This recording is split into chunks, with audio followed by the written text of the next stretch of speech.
All right, gang. We have about 100 of us here or so. I just wanted to obviously extend our best to everybody who finds themselves sort of holed up in their respective homes around the country. What I want to do tonight is I want to go over a sort of a set of facts that identify where we are right now. You know, what exactly our position is on all of this stuff and what it is that we can all do about this. There are 75 million of us that are under legal mandate to remain in our homes now. They began with the concept of sheltering in place, which was basically a state of emergency concept developed for hurricanes and tornadoes that had been invoked by the governors now of California and New York and Connecticut and Illinois, ordering people to be remain in our homes, subject to actual misdemeanor penalties. If you're caught going out without having a justified reason for being out, such as to purchase necessary food or medical supplies. There were just today in California, there were an additional 5,000 cases reported here today. This is in some part due to the increase in the testing that is now going on. So they're able to confirm these people. But to give some idea of how difficult it is to control these things, that they actually have a person now in the staff of Vice President Mike Pence, who's supposed to be in charge of the federal coordination of the response to this epidemic. Someone in his staff has now been tested positive with the virus, and they're in the process of quarantining that person now. The world airlines have cut over 40% of all of their flights because people have basically stopped flying because the air is circulated inside a plane, and so people don't want to be on the planes because all it takes is one person basically on the plane, and if the virus circulates through the system, it could infect everyone. The hospitals are filling up all across the country. In fact, all across the world. The hospitals in Italy are now filled to overflowing. They're having to make decisions as to who's going to be hospitalized. The schools are closing. They're now discussing closing the schools all the way to the end of this school year in June. Our course that we teach each spring at UC Santa Cruz has now been canceled. So that the Trajectory of Justice course that we teach every spring, now we'll have to try to figure out how to present that course over the internet, probably. We're working on that there at our office now to figure out how we're going to be doing this. But since a lot of us will be ordered to remain in our homes throughout this period, this will give us sort of a captive audience for our course for the year. But a lot more people will be able to get to attend than can normally be fit into one single classroom at UC Santa Cruz. Now, there are certain, let's try to get clear now. One of the things that the Christic Institute and the Romero Institute has been able to do for our supporters and the people across the country is to try to sort through a lot of the rumors and ascertain what the facts are underlying various events, whether it's the Watergate burglary or the Iran-Contra scandal or the issues of nuclear power plants or the state of affairs with regard to global climate change. So what we want to do here at the beginning of our time together today is just go over some of the basic facts and separate them out from the rumors that have been flying around on this. It is true that this virus began in China. That does not, of course, justify Donald Trump constantly referring to it as the China virus. There's no doubt that he is attempting to kind of stir the flames of xenophobia on the part of the United States and try to blame it on China, to say nothing about the racial overtones of that. There are a number of Chinese people across the country that have already been subjected to harassment because of Trump's constant reference to this as the China virus. But the fact is, it did start there, and it is in fact true that that China did delay for almost a full month, putting notice out to the rest of the world that there was in fact an epidemic underway in China. But they as soon as they realized that this was threatening to spread outside of their country, they notified the rest of the world. And very importantly, they adopted an aggressive campaign to have people stay in their homes. They actually deployed military to make sure that people stayed in their homes to stop the spread of this. And it appears that China now is on the downside of the slope of this particular epidemic. They only had 3 new cases reported today in all of China, which is to give you some idea. They were losing 650 people today, basically, in Italy died of this, and China has only reported 3 new cases of it in their entire country. So this policy of staying in your home and staying out of public, staying away from groups of people that may contain a person who's carrying this virus, has proved to be extraordinarily important. So while perhaps 10% of the blame for the virus might be placed on China's failure, indeed refusal, to have notified the rest of the world about this in the first month that it was spreading, they're probably entitled to probably 50% of all the positive benefits that can come to this by letting everybody know what it is we can do to stop this thing. They have been able to demonstrate by the dramatic and rapid action that they took to keep everybody home and out of public places, that this is the primary way to stop the spread of this particular virus. And they've been very clear also from China, the need to just wash people's hands. You hear this every day now. Wash your hands every couple hours. And if you go out anywhere outside of your house in handling doorknobs and handles on things, wash your hands. In China needs to be given the credit for having come to realize that this is an important way to combat the spread of this virus. And they've been very clear about that. So they're entitled to that credit. Now, there are right now, and it's also important to point out that Donald Trump, among the many shortcomings that he does have, and that we've all been very much aware of for the last 3 years, it is true that he, for 2 full months after having been notified by the officials in China and been notified by all of our intelligence agencies that this was in fact a pandemic that was on its way to the United States and that drastic steps needed to be taken, for 2 full months, Donald Trump flat out denied that this was a pandemic, insisted that this was nothing more than just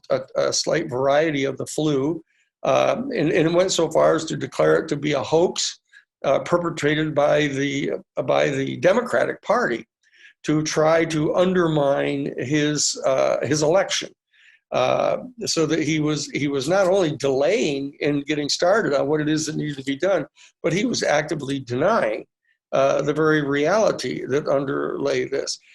He went so far as to assert that there were only 15 cases in the entire United States, and that it was just going to disappear like a miracle, and would be basically passed through the country and be done by the end of April.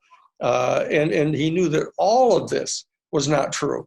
He had been inundated with his intelligence departments and being told about this and being warned aggressively by the officials in China to prepare for this, but absolutely refused to do so.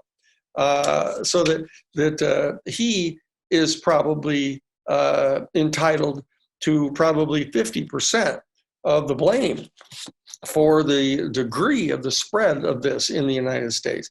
We could have started 8 weeks earlier to try to get people to stay home and to stop gathering in groups and doing the things that are causing the spread of this particular virus.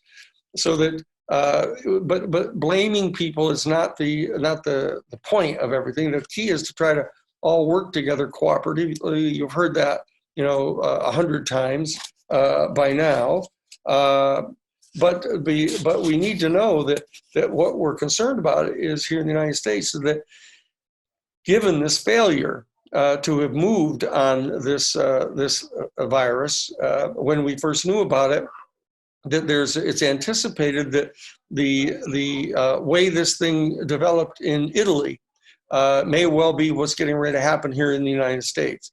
In that Italy just today had 650 people died in Italy. Their hospitals are completely overwhelmed. Their health care staff are coming down with the disease throughout the country. The Vatican is shut down now. And there's tons of rumors flying everywhere on the internet now. People are seizing upon this particular unfortunate set of events that are taking place to try to promulgate their previously existing theories about the world. Whether it's Trump trying to blame China for it, whether it's Trump and the Republicans trying to justify shutting down the border to Mexico, which they've been trying to do for one reason or another for the last 3 years. But we in turning our focus on the United States itself, our particular country here, there are tens of thousands, hundreds of thousands of people that are now unemployed and are actively being laid off, actually, by their companies, so that the companies can avoid having to pay them now. And so what's going on right now as we look around is the stock market, as we know, has lost almost 10,000 points. Now, it's important to point out that during the 3 years of the Trump administration, there has been a gross inflation of the stock market. There have been tons of activities going on the part of corporations that are artificially jacking up the value of their stock. There's reckless speculation going on in the stock market. And so there's been this absolutely artificial inflation of the value of the stock market. And as we know, Donald Trump has been constantly pointing to the stock market as a demonstration of his success in having the economy. In light of the delay we're having here in the technical stuff, I just want to let's just go over some of the major observations that set the context for us here. As I said, that I think that it's important. It's important for us to understand that the Trump administration is very clearly has been for some time trying to figure out how to take advantage of this particular situation that we're in to bolster Trump's chances of winning the election. He's now started trying to characterize himself as a wartime president. You know, the classic paradigm of a candidate that's in office trying to maintain his position in office by getting to be a wartime president, thinking that he can be engaged in a war and they'll have to keep him in order to maintain the war. And at the same time, the Democrats, it's quite clear the Democrats as a collective party have descended upon him like a pack of wolves here. They're just attacking him. The Democrats have, the CNN has, the MSNBC, the New York Times, and they're just virtually every single coverage of this thing starts out with them re-emphasizing his responsibility for the long delay in this thing.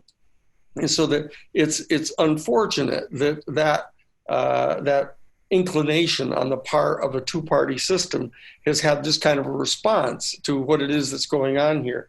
But this is now manifesting itself. It's manifesting itself in a conflict between the Republican and Democratic Party as to how they're going to respond to the epidemic. But fortunately, both parties have really astonishingly come to an agreement that they need to send out literally billions of dollars, perhaps trillions of dollars, out into the American public to pay people because they're being ordered to stay home, to stay off the streets and stay out of contact with other people, and they can't go to work, and therefore the economy is suffering from this. And so they've made a collective decision, the Republican and Democratic Party together, to dispense hundreds of billions of dollars out into the people.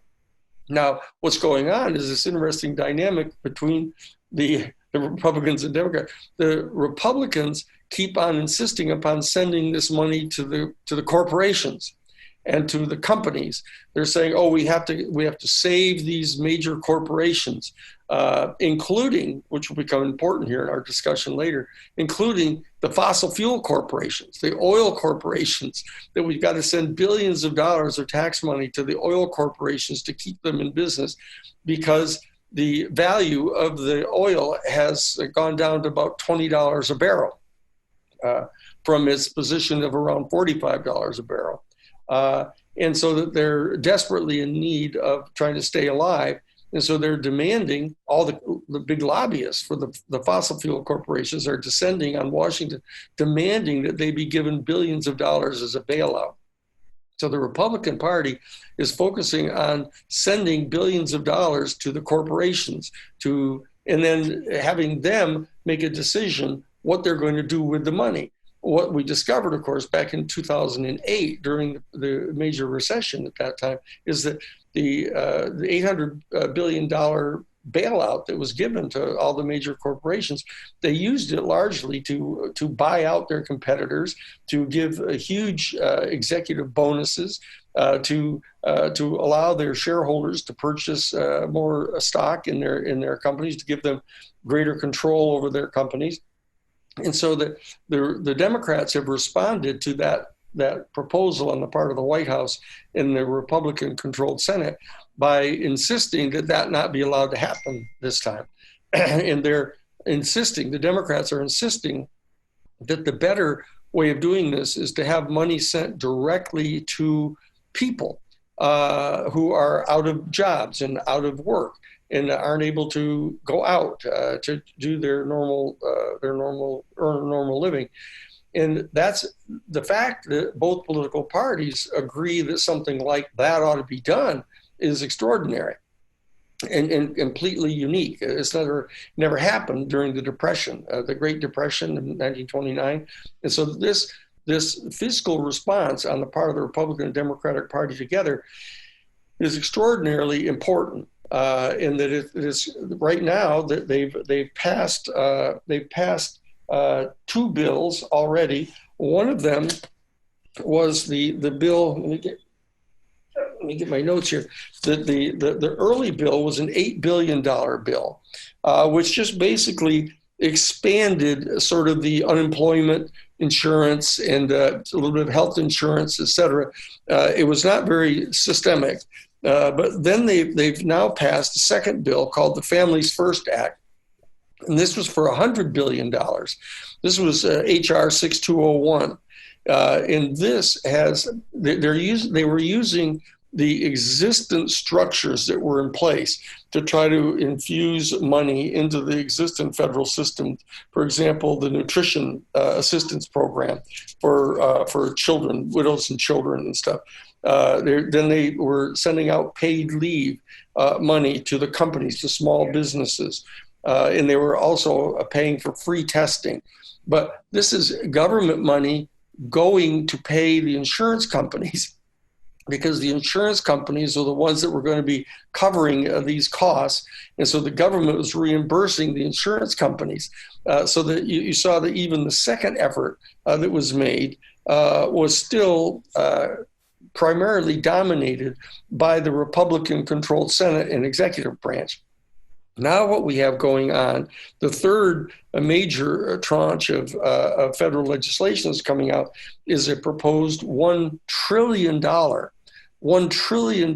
program to come out.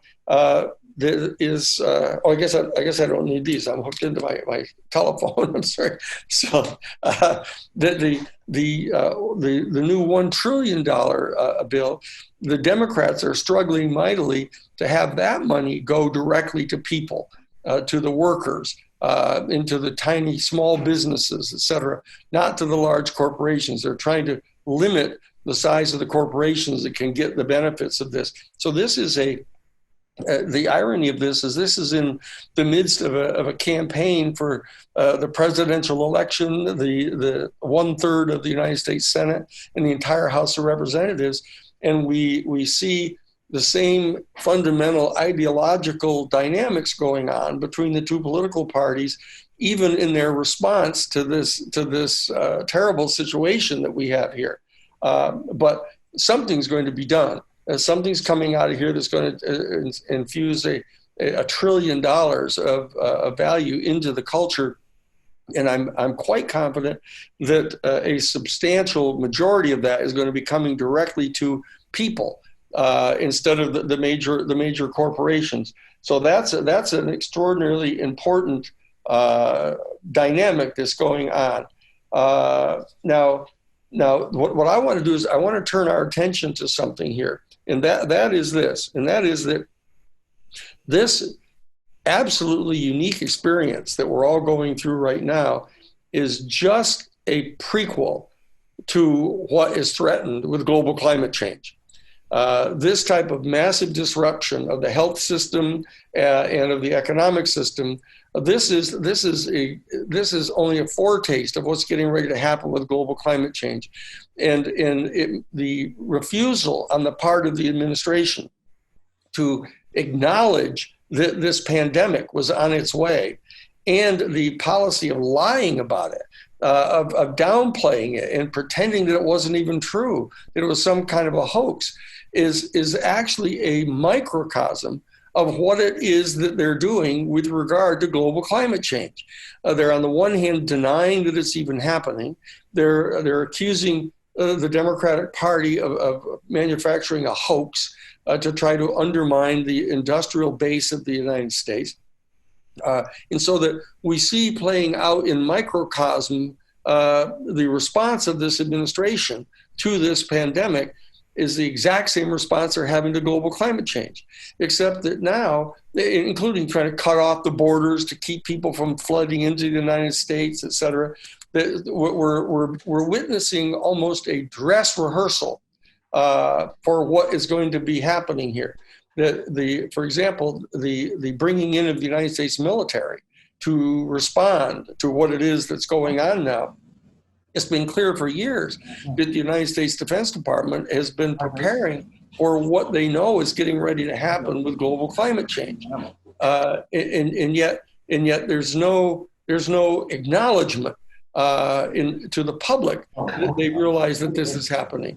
So the bottom line here is that what we have to do as citizens participate very actively right now, not only in responding to the short-term, extraordinarily important requirements of dealing with this, such as responsibly staying at home like they're asking, not mingling in crowds, doing the things that we're being asked to do, but we also have to be in communication with our legislators to make certain that the funding that's going to be coming out does not, in fact, exacerbate this problem that we're having with this huge division in the country between the owners of major corporations and the management of major corporations and the regular working people. So that we want to be supportive of moving the funds that are going to be coming in into the hands of the regular people. And you even hear Even McConnell was making, and I know Schumer was actually made a comment on MSNBC the other night that maybe we should consider having everybody go on to Medicare until the end of this crisis. So you get this thing. It's like maybe we ought to listen to Bernie Sanders at least temporarily, and now they're taking into consideration things that Elizabeth Warren has been proposing, and they're realizing that in order to have a responsible safety net for our people, in a responsible healthcare system, that the very things that Bernie Sanders and Elizabeth Warren have been asking for, and that the DNC and the major institutional powers in the Democratic Party have been resisting. They agree with it in principle. They just don't think that the electorate is ready to support it. But now we see that when a crisis hits like this, the huge, overwhelming majority of people in the country say, let's have a coordinated central medical system that can respond to this type of a huge crisis. Let's have a system of bolstering the safety net for people, to be able to give people a basic living wage, for example. Elizabeth Warren has said that one of the conditions on sending any money to any companies to support them in this crisis, they have to be willing to pay a minimum wage of $15 an hour. So that you see what you see happening here in the cauldron of this particular crisis. What you see happening is rising to the surface a consensus on the part of the people around the country. The kind of public policies that were being proposed by Bernie Sanders and by Elizabeth Warren are basically being embraced because they understand that this is necessary for our people. Now, I don't think that that's going to necessarily affect the nominating process. I think that because of the primaries that have already been held, that the probability projections are that it's almost a 97% probability at the present state of computations that Joe Biden is likely to win a plurality of the delegates prior to the convention, and Bernie has already agreed that whoever it is that has the plurality of the delegates when it comes time for the convention ought to be the nominee. So what's going on right now among the progressive community, but prior to the hit of this big virus, was an attempt to get the public policies that have been proposed by Bernie and Elizabeth Warren into the platform. And those of us who've been approached to be delegates for Bernie Sanders or Elizabeth Warren are all working now to try to help get these substantive planks into the platform, but more importantly, to get them actively embraced and endorsed, not only by Joe Biden, but by the Democratic National Committee. This is an extraordinary opportunity for the historical Democratic Party to be able to rise to the occasion and come to the aid of the people right now, and to bring about this at first temporary shift in the actual finances of our country and the economic order of our country, which once it gets into place and is here for the next 3 to 6 months, is going to be extraordinarily difficult for the Republican Party to talk the people out of this, to say, let's go back to the way it was, where you lived from paycheck to paycheck and you were in total risk. If you had a major medical emergency, that it would bankrupt your whole family. We have to learn from this experience what we need to do, both to correct the previous flaws in our system, economic and political system, but we have to take this as an example for preparing for global climate change. We've got to get structures rolled into place which are going to be capable of responding to the changes in our climate that are going to be taking place. So I think that's one of the silver linings to this very dark cloud that we've encountered here. So I think that these are things that we should be talking about now, and take a look at what some of the conditions are that need to be imposed upon the major bailout that's being proposed right now. Elizabeth Warren has, for example, made a recommendation. There are 8 very specific demands that we as American citizens ought to be communicating to our congressional representatives and our United States senators. Number one is that any company that gets any money from this major $1 trillion bailout has to agree to maintain all of their employees on the payroll. They cannot start laying off their people or firing them. And they have to use whatever money they're getting to help pay for their salaries of their people. Number 2, as I mentioned, they have to agree to have a $15 minimum wage as a condition for getting any of these funds. They also have to prohibit the use of this money for purchasing stock back in their own company. And fourthly, very importantly, they cannot use any of this money to pay dividends to their shareholders or any major bonuses to their executives. And number 5, they have to, this is a doozy on the part of Elizabeth Warren, they have to agree as a condition for getting any of these funds to open up at least 1 or more seats on their board of directors for employees who are selected by the employees to participate in the board meetings. And the number 6, they have to agree to collective bargaining agreements that they will not, in fact, reduce the pay of these people, of their employees, because of their having received these various bonuses or the money through the program. Number 7, they have to prohibit the use by the companies of any of the money to engage in political activities, such as paying for campaigns or lobbying on behalf of the corporations. And finally, very importantly, they want to impose criminal sanctions to be imposed upon the executives of any corporation that is given this money if these rules are not followed. Now, this is a very forward-leaning and very aggressive set of principles that Elizabeth Warren has been putting forward, and Bernie Sanders is in the process of putting forward additional ones as well. So that what we need to do is, first of all, the people inside the Democratic Party really have to come together.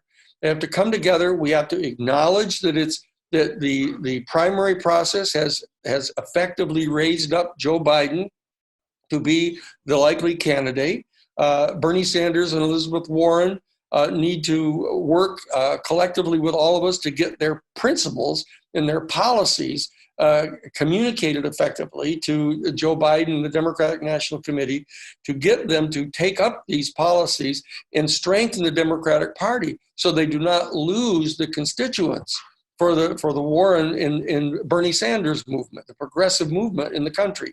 The young people will come out for the general election if they see the Democratic Party moving in this more progressive direction.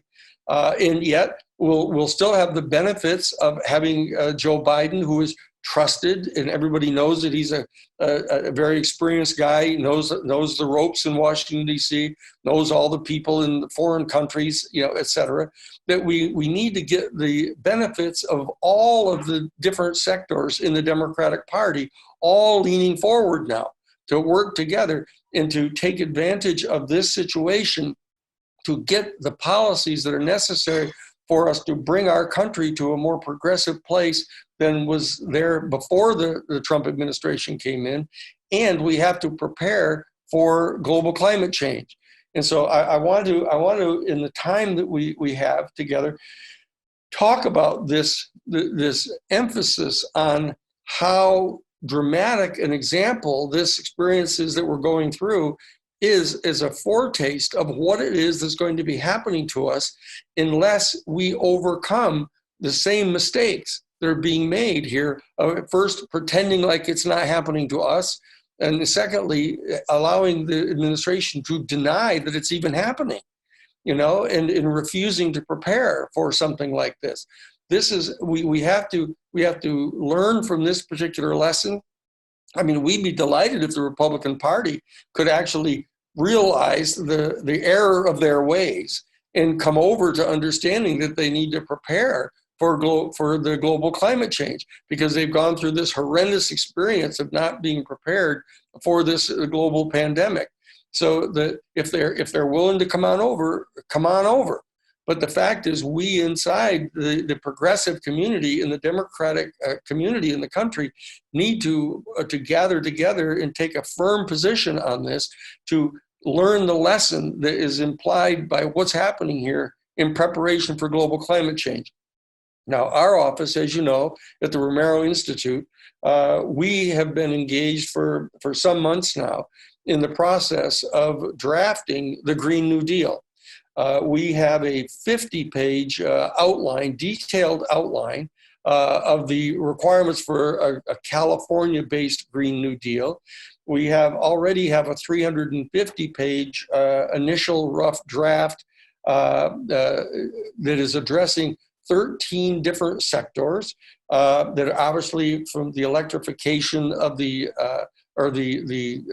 rendering more sustainable and carbon-free the entire electrical grid system in our state, the transportation system, taking care of the water, the soil conservation. There's a whole dozen very different areas that need to be addressed comprehensively under a Green New Deal.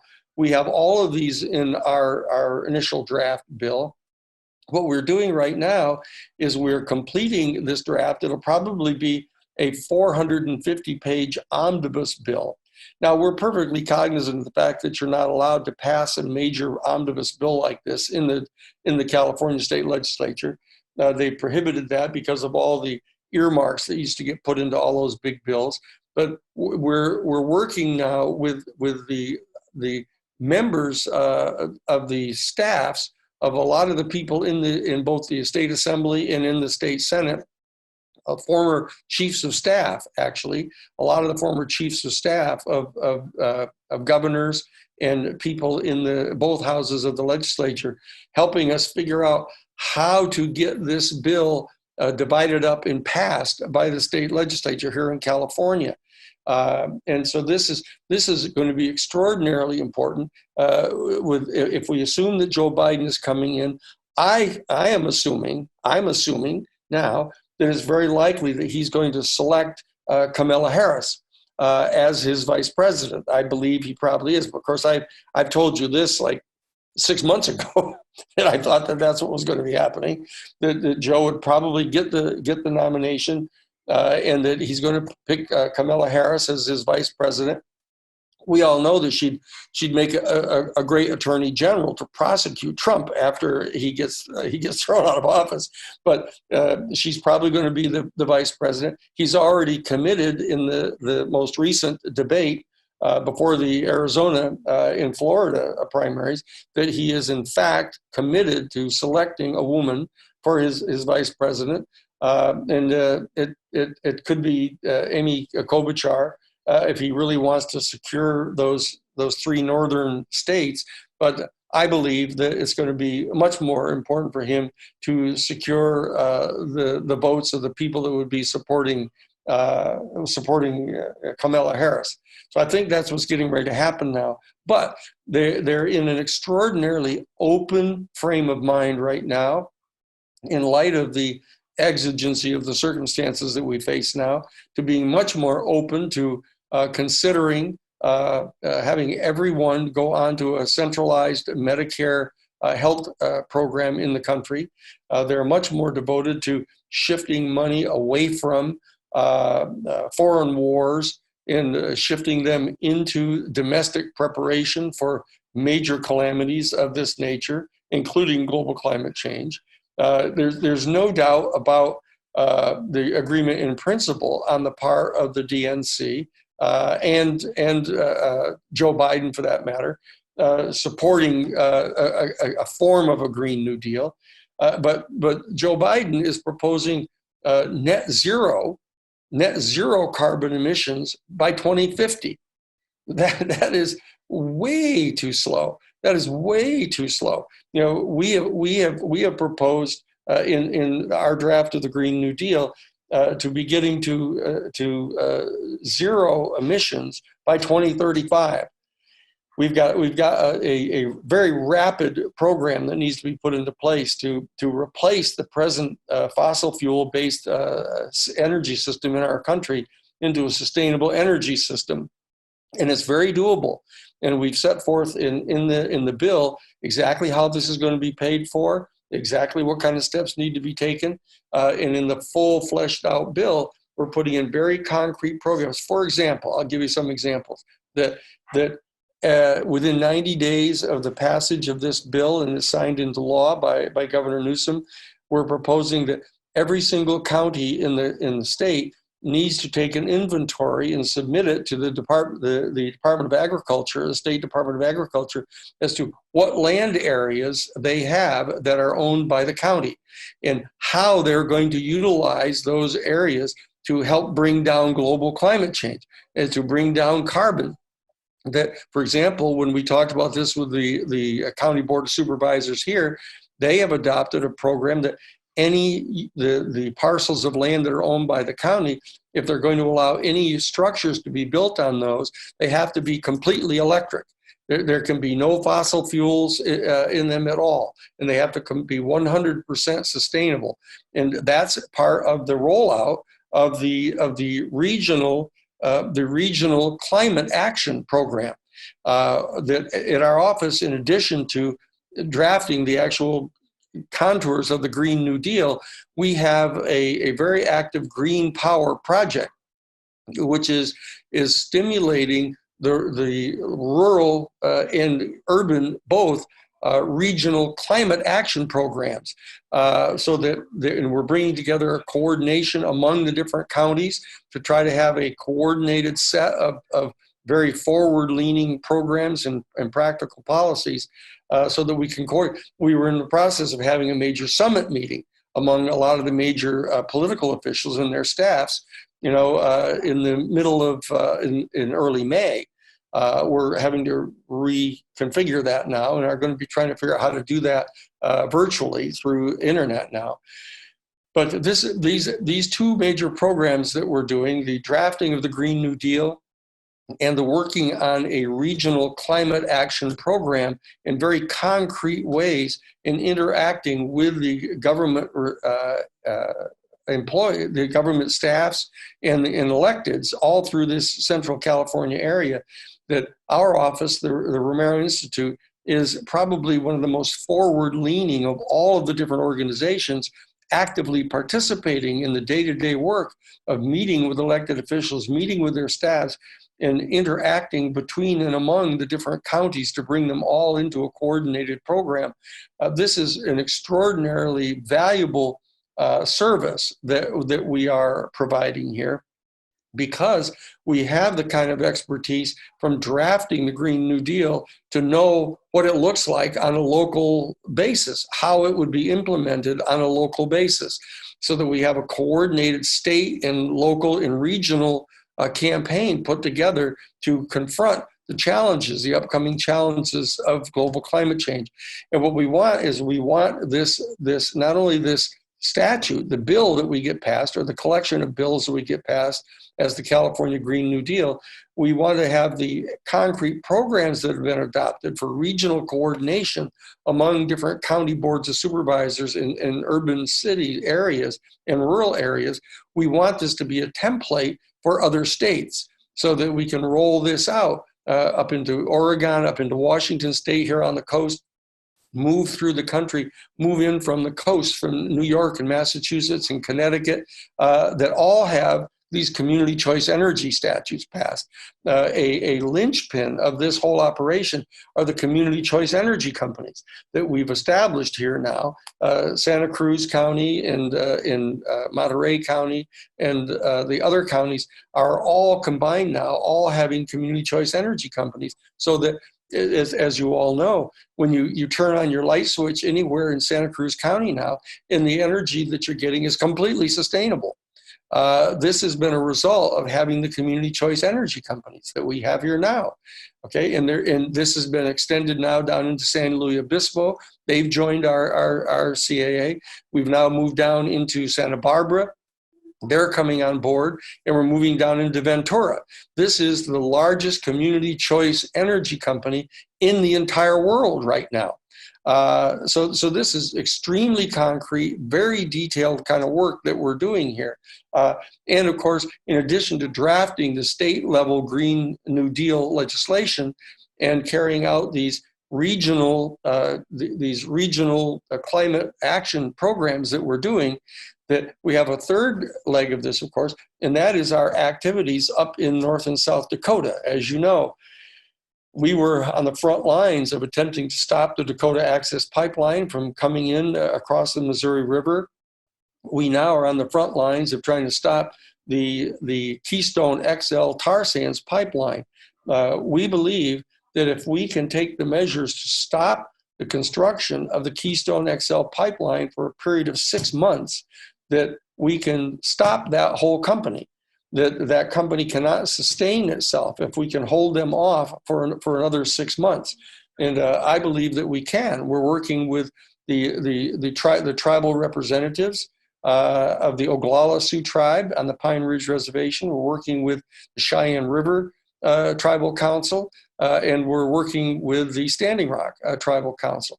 And we're going to be reaching out to Rosebud and the other major reservations in the state of South Dakota and North Dakota to coordinate our effort to stop the Keystone XL pipeline.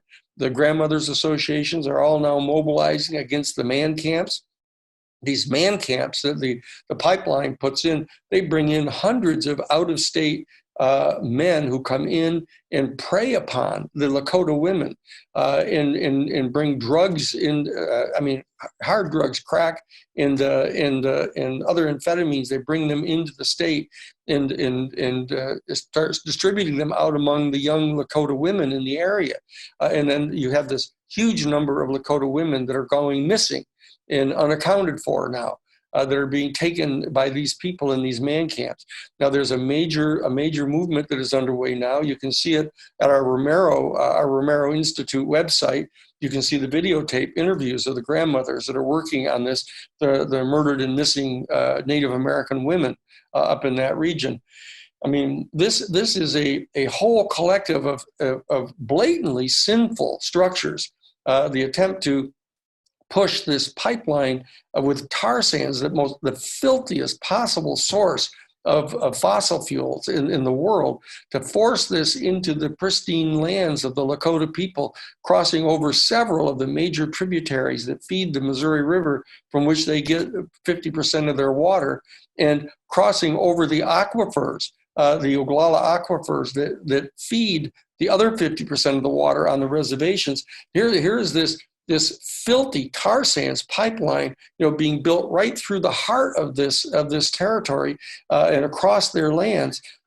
This is something that has got to stop now. I'm not going to get cosmic about this whole thing and think that in any way this type of a precursor of what global climate change consequences are going to be has befallen us out of some sort of divine action to just try to alert us and wake us up to the scope and scale of the consequences of global climate change. But what we need to do is take the same type of advantage that we would get as if it were, in fact, some sort of divinely inspired wake-up call to tell us how dramatic the impact can be on our health systems and on our economic system if we don't prepare ahead of time for something like this. So that's what I've come here tonight to talk about. I want you to come to our website, the Romero Institute website. It's romeroinstitute.org. To come onto our website, take a look at the work that we're doing in preparing the Green New Deal legislation. Take a look at the full bill, the 350-page bill that we've got. We haven't put that up on. We don't want to overwhelm anybody with this yet. Plus, we're in the process of getting experts from all across the country to come and join us to look through the different provisions that we're having here. That, for example, that I started to talk to you about, this example of requiring that every county in the state within 90 days of the passage of the act put in an invoice to the State Department of Agriculture, letting them know what they're going to be doing with the open lands that they have to bring down carbon. We've got in our proposed bill that if they do not submit such a plan by 90 days, that the State Department of Agriculture is going to impose a program on them to actually assert the control of the state forces to mandate that something be done with those open spaces that is helpful in bringing down carbon and in relieving the dangers of global climate change. This is a lot of us are not used to having access to the instrumentalities of the state to bring about major policy changes. Most of us have been on the outside trying to talk other government leaders into doing things. What we've discovered now, we ourselves, we the people, have to take this into our hands. We have to pick up the tools of the power of the state and move into place and draft this legislation. Say, this is what is necessary. Just like Greta Thunberg said to the leaders, she said, as long as all you're talking about is the kind of changes that can be accepted by the present short-term political leaders that are there right now, rather than what it is that absolutely has to be done to save us from global climate change, my generation will have no hope. Okay, our job is to rise to the occasion. Many of us who are on this call, the 100 of us or so that are here, are members of the baby boom generation. We have an absolute obligation to step forward now to get a second wind. All of us. We were in full sail back in the 60s, all during the halcyon days of 1968 and the 70s, opposing the war and opposing, tyranny and foreign wars of imperial power. It's time for us now to have a second wind.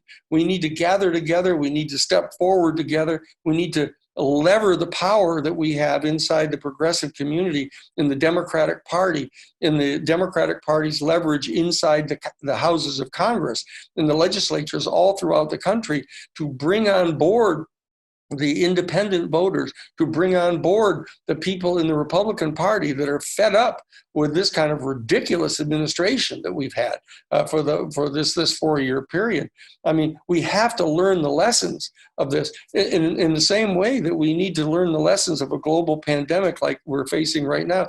We need to learn the lessons of the pandemic that we've had with the Trump administration to see how bad it can get.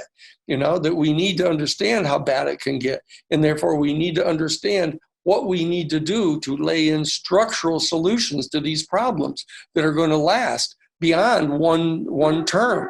We had the Obama administration for 2 terms, but we saw that so much of what was done there was just by executive action. And as soon as Trump came in, he immediately started reversing all of those executive actions.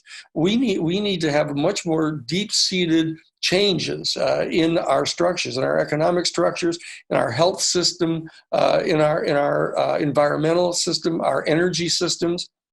This is an extraordinary time in all of our lives. There's been no time quite like this, except for that time that we all experienced together back in those days when we made all of those promises to each other about what we were going to do before we passed from the political scene.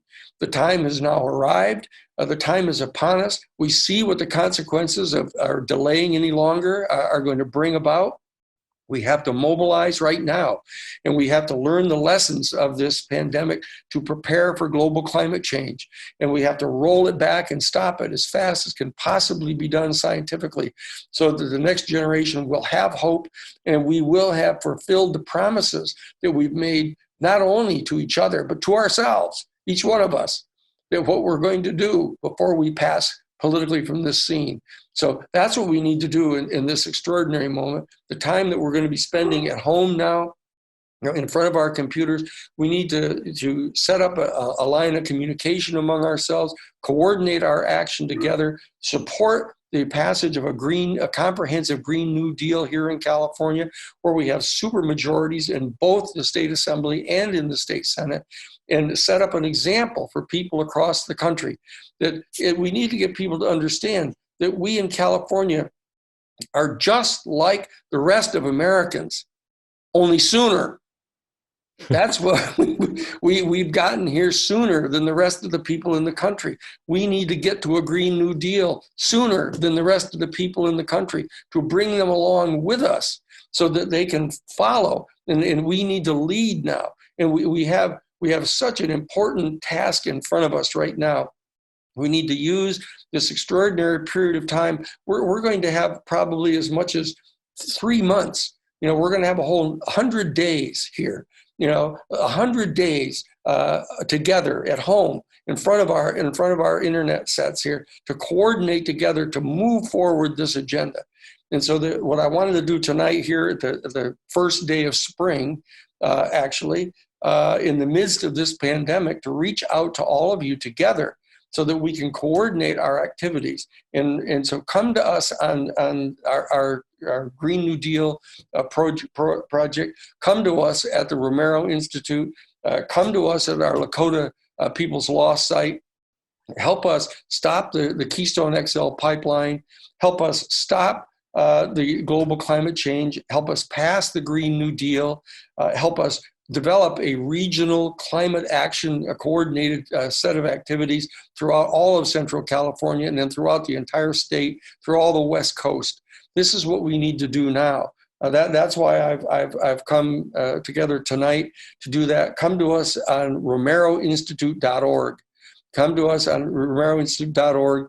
Help us. We have to be able to sustain ourselves through this period of time. That we're going to be reaching out to our 200,000 people that we have on our communication system across the country, asking them to help sustain us through this period, like other small organizations and businesses all have to do.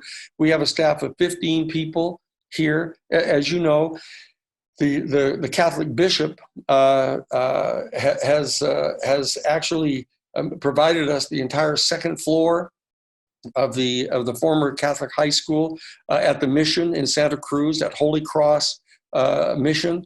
We have the entire second floor for the Romero Institute now. We have a staff of 15 people here.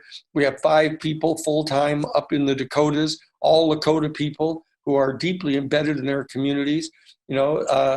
Chase Iron Eyes and the Madonna Thunderhawk and Phyllis Young and others that are all up there. So that we're doing everything we can on the grassroots level, on the statewide level, on the national level, to step forward and confront this threat of global climate change.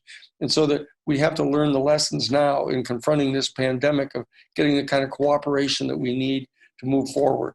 So I wanted to share that with you, and I appreciate you're giving me as much as your time here on Friday night. I know you weren't going anywhere else tonight. So Danny, thank you so much. You are the people on this call are all leaders in their own way, and so I'm hoping that every single one of us will do what we can. Go to romeroinstitute.org. Right at the right-hand side, there's a there's a little. Whoa, shoot! I just lost it. There's a little thing that says give, and you can go there. You can give a one-time. You can do a sustaining monthly. As I mentioned before the meeting started, I'm fasting 1 day a week on Fridays, which liberates enough money for us to give $1 a day for the next year.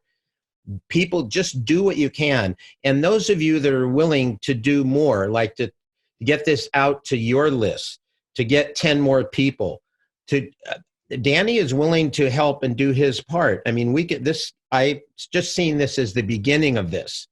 And if we can use this next 100 days and take the 100 people that were here and have us multiply to sustain Romero Institute with whatever else, we all have commitments. Carol and I have we all have commitments that we can't afford to stop with our communities and with our family. But this is absolutely unique and critical for our future. And I think you feel that when you hear Danny speak with his heart and his mind. So please do all that you can. And then feel free to text or call me personally. I'll put it in the chat box. You know my email I send out to Tatanka's Living Room, but my number is 415-570-3219. And if you want to get together a group of people and do a multiplier effect and have a Zoom meeting, and maybe we can do a little, shorter things with Danny too as well to give people all the information they need. But Danny will be here also with updating, because this situation is really fluid. And really, Tatanka and Danny, before we leave tonight, there were some important questions in the chat, which I don't know if anyone saw them. But could we do a short Q&A? Is that possible, or is you have time, Sure. Danny, or not? Sure, no, I'm fine. Okay. Brett had a really important one. I don't know if he wants to pop on and ask it, but Brett, you want to unmute Go yourself? ahead, Brett. Pop on. There's so many here. Oh my gosh. Okay. It's not his question. I could scroll up and read it. All right. Oh, unmuting himself. No. Hi. Wait. Oh, let's see. There I am. Now I'm trying to find my question. I just wanted to make a distinction between the Green New Deal that Danny's talking about and the legislation from Congressmember Bonta. Oh, yes. AB 1839, which is called the Green New Deal, but I think it's a different deal. Oh, yes. It's vastly more moderate than what we're talking about, and it's only skeletal. It's just highlighting a few general principles, but the problem is that the target dates that it has are much too far extended, and the level of aggression that's in it is not going to be adequate, really, to either give adequate direction to the legislature or to give us adequate standards to meet. I understand that people that are involved in being political, professional politicians believe that they have to just try to accommodate what the kind of medium level of acceptance is in their own legislature. But the reality is we have to have a bill that does what's necessary. That's what this Green New Deal does. It lays out what's necessary. We will not be demanding that anything be done that is not technically feasible and scientifically achievable and economically sustainable. So those are the standards that we're using here. So that we want people to look to the Romero Institute's Green New Deal as the template that really needs to be followed to get us there in time. Thank you, Danny. Question is, who shall I email for recording of the call? Carol and I will post this to everybody on Tatanka's Living Room tomorrow. I assume that's how you heard about this. And if not, email me and we'll get it to you. Can I just mention too, in case Earth Day was supposed to be our largest global climate protest ever, right? Coming up, the 50th anniversary. Yeah. That has now shifted, and I've been attending a lot of planning calls at a national level. And I know the local groups are planning as well. It's still going to be a big thing. And if you can go to strikewithus.org, kind of tune in, watch how things are transpiring. It's still going to be a major, major, major push on April 22nd with sort of like teach-ins and that kind of thing. There's a lot of really cool stuff happening locally and nationally and globally. The 23rd, I believe, is Divestment Day, and the 24th is going to be a voter push, or maybe vice versa. But a lot of big stuff going on. Strikewithus.org. Please keep up with that. It's like something we can all help with. And if anyone's interested in that, you could contact Pauline Seals or myself locally. And I think Grant was on the call, but I think he checked out. So was Indy from Sunrise Movement. But really, really important to support that. So yes. Thank you, Gail. Thank you, Gail. Great. I was going to ask Grant. I didn't realize that he had to leave. Thank you, Gail. Okay. And Danny, I know that it's really going to be important for us to help fund the Romero. And is there anything else that could be helpful to you and what you're doing that you could let us know?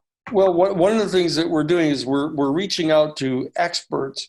They're both in the legislative arena that know how to deal with particular legislative hurdles that are traditional in these things, but also experts with regard to the various types of areas, these 13 different sectors that we need to have, that people can, who know major experts can communicate here to. John Conway is one of our staff people here full-time. Ben Eichard is here. He's the head of the Green Power Project. All they have to do is reach out to us on romeroinstitute.org and communicate to us the resumes and contact information for other major experts, that we want to make it clear that we're reaching out to everyone that we can, but we're just not sitting around waiting to put together some kind of, what they say is, a camel is a racehorse that's been constructed by a committee, so that we're not sitting back waiting for other people to kind of just put together the pieces of a bill like this that's going to take forever. We're coming forward with a full fleshed out model, and then we're going to have the experts tweak it a bit and add some little things that need to be done. But we need to have a lot of forward thrust right now, so that, very importantly, if other people know of people that are experts in these particular areas, we can make available our outline. We have a 50-page outline that we can make available. We're making it available to these experts. And so that if you'll just get the information to us about who these experts are, we'll reach out to them, get them a copy of our 50-page proposal, and then we'll get them hooked up on Google Docs to the actual 350-page thing that we're working through now. Terrific. Thank you, Danny. It's also true, just so people understand the urgency of it, needing to do that top-down writing it, but the grassroots up, because there is going to be some resistance with corporations. Oh, yes. You already have an amazing regional structure, and you just don't have the funds to hire the people you can get. Isn't that true? No, that's right. We have, because of the work in helping to install these community choice energy companies throughout all these counties through Central California. We know who the people are that we need to contact. We know the kind of constituency groups that we need to have, but we need organizers. Ben Eichert, who is the head of our Green Power Project, was a professional field organizer for SEIU, for the Service Employees International Union.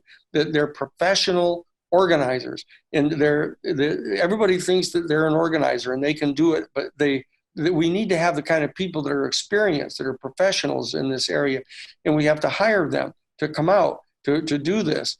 And so that's what we need to hire these people. We've got a full budget as to what we're going to be doing with the funds. And we reached out to different foundations. We've reached out to the Community Choice Energy Agency. Actually, we're in the process of potentially setting up a process by means of which some of the profits that they're making coming in, it's not personal profits, but it's profits to the company, might be actually distributed among organizations who can help us on this thing, to help organize and reach out to their constituents and get them involved in this thing. And we have people that, for example, in doing the community choice energy stuff, we had people going into all of the religious services around the county, every Saturday and Sunday, would go there and be able to speak from kind of a prophetic perspective about why this is a moral obligation on our part to stop global climate change, how it relates to the fundamental ethical system that undergirds virtually all of the major religious traditions. That this is a thing that, again, the Romero Institute is kind of uniquely positioned to help do this. The Christic Institute in Washington, D.C.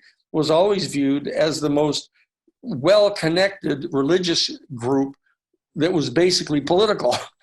And then we were also viewed by the political community as the most politically grounded group that had reach out into the religious community. And so we have the advantage of being perceived by each different community as an intrinsic part of their community with reach out into these other areas. But we need to have the staff that can do that. And in order to have the staff do that, we need to have the funds that we can use to pay them, because we have a completely just structure of people. They have all the benefits that they need to have. We haven't been used to that all throughout our whole career. We've been at this for 50 years. When we started the we started the Christic Institute back in 1980 in Washington, D.C., we all got $6,000 a year. I was a graduate of Harvard College and Harvard Law School. I'd come from the big Wall Street law firms, but I was getting like $6,000 a year. So we all lived together in a former convent in Washington, D.C. that we rented for $400 a month. And so that we've been doing this for 50 years, and we right now we have 6 people all living together from our staff here in our house, and we all contribute to help pay for the cost. So we're not nobody's getting rich in this operation, but we do need to hire other people, and they're professionals. Just like we hired professional investigators who investigate the Iran-Contra case, the Karen Silkwood case, the professional investigators, they charge like $350 a day, plus, all their expenses. Back in that time, they cost more now. But professional organizers, we need to pay them professional salaries otherwise they're going to go to work for a labor union or SEIU or some of the other groups. Thank you, Danny. I'm sure this is going to be the beginning of something. I have a lot of confidence in the people that are hearing you. James Starkwolf, you raised your hand. You wanted to say something? You can unmute yourself. James Starkwolf, let's unmute him. Oopsie, unmute. Okay. Did you want to ask a question or say something, James?